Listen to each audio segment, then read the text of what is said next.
ఇంకా లంచ్ చేశాక అక్షర్ధామ్ టెంపుల్కి అయితే వచ్చేసాము. ఇది కొంచెం ఢిల్లీకి దూరంగా ఉంటుంది, కానీ మెట్రో అవైలబిలిటీ అయితే ఉంది.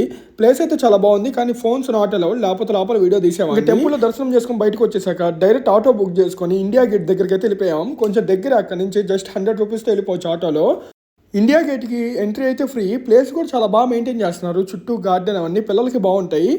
మీరు కనుక వస్తే ఈవినింగ్ టైంలో రండి, మాలాగా ప్లెజెంట్గా ఉంటుంది, పీస్ఫుల్గా. మా వాడైతే నడిచి వాడి ఓపిక అయిపోయింది. ఇంకోసారి నువ్వు ఢిల్లీ రాబాకరా అని తిడుతున్నాను నన్ను అయితే. చివరికి వాడి దరిద్రం ఏంటంటే అప్పుడుదా జనాల్ని కూర్చొని ఇచ్చారు, వాడు ఎప్పుడైతే అట్ట పడుకున్నారు జనాలందరినీ పంపించేస్తున్నారు. అసలు ఇండియా గేట్ అయితే చాలా పెద్దది మా కెమెరాలో మీకు ఇలా కనిపిస్తుంది, కానీ అసలు చాలా బాగుంది. దగ్గరికి వెళ్తే చాలా మంది ఫారినర్స్ కూడా వచ్చారు, కాబట్టి మీరు చూడొచ్చు. చాలా మంది జనాలు ఉన్నారు, అసలు చుట్టూ ఫోటో దిగడానికి కూడా లేదు, ఎందుకంటే పక్కనే నుంచుంటున్నారు. ఇంకా అలా మా వాడు ఫోటో దిగుతానికి కెమెరామ్యాన్ అయితే పట్టుకున్నాడు. 20 రూపీస్ అంట ఫోటో. పోజ్ చేయడానికి అల్లాడిపోతున్నాడు. ఇంకా అలా ఇద్దరం కలిసి ఒక 10-15 పిక్చర్స్ దా దిగేసాం. మొత్తం కలిపి 300 రూపీస్కి మాట్లాడుకున్నాము, ఒక 15 పిక్చర్స్. ఇక్కడ కెమెరా తీసేవాడు మమ్మల్ని స్కామ్ చేద్దామని చూశాడు. 15 కాదు 20 ఫోటోలు తీశాను అని.